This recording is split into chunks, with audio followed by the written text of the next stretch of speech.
Hello, I'm Sprout, and as per my promise last video, I have to make one video about my comic a month, so here we are! So I was originally planning on doing an overview of my story so you guys would get an idea of the plot, and that's what a smart creator would do, but I got sidetracked and accidentally ended up creating a whole language!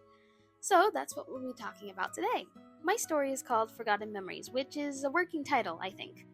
I've been using this title for about 5 years now and I can't think of anything else, so it'd probably just end up being Forgotten Memories, but who knows? A little bit about this comic, I've been working on it for about 10 years now, so much that it's practically in my subconscious and I'm always thinking about it.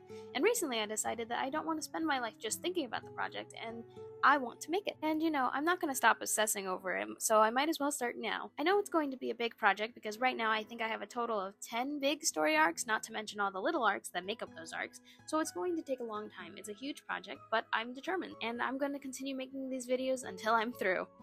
A short summary. Forgotten Memories is about an aspiring detective who tries to solve a case that's gone cold. Suddenly, one day, two strange girls show up at her house talking about gods, magic, and the other world, and perhaps this is the solution our detective's been looking for. She takes the two girls' hands and they all go on their magical, mystical adventure where nothing can possibly go wrong.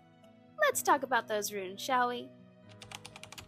What is this language? What are we doing with it? And how are we designing it? These are the three questions that we need to answer. For our first question, runes, or as some historians will call it, the language of the gods, are symbols commonly found on ruins or other religious structures. Not much is truly known about these symbols, however, it's discovered that some symbols can cast spells. Others, through the process of elimination, are seen as religious symbols for their respective gods. These runes serve as the written version of magic. To answer the second question, the reason why I'm making this language is because it's easy to add comic panels this way, and also one of my character's whole thing is about these runes, and besides, I think it would look a lot better than adding some squiggles and calling it a day. Now, to make this language, it's going to be a mixture of the standard English alphabet plus a total of 17 symbols representing words, so in total 43 characters. For the usage of this language is mostly carved into stone, metal, or wood, so I wanted to limit the amount of curves in each of the symbols to make it easier to carve into those materials. I opted for more of a black letter / Gothic style because I just really liked it. There's nothing nuanced about it, I just really like the font. So we start by making a Gothic calligraphy pen, which I used a tutorial on YouTube and realized after searching through the entirety of Procreate brushes,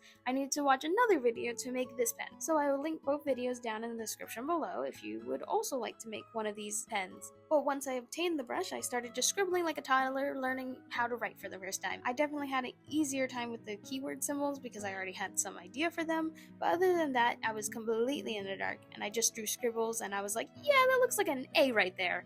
That's an A, right?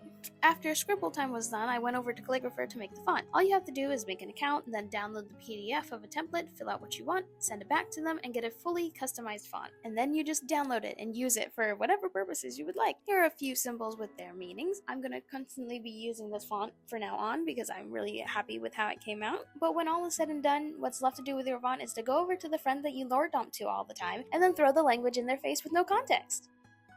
I just want to say thank you to everyone who's been leaving such nice comments and supports. I was not expecting anyone to even look at my stuff, let alone getting all these nice comments. So thank you so much. It means the world to me. I hope you have a great rest of your day. Bye!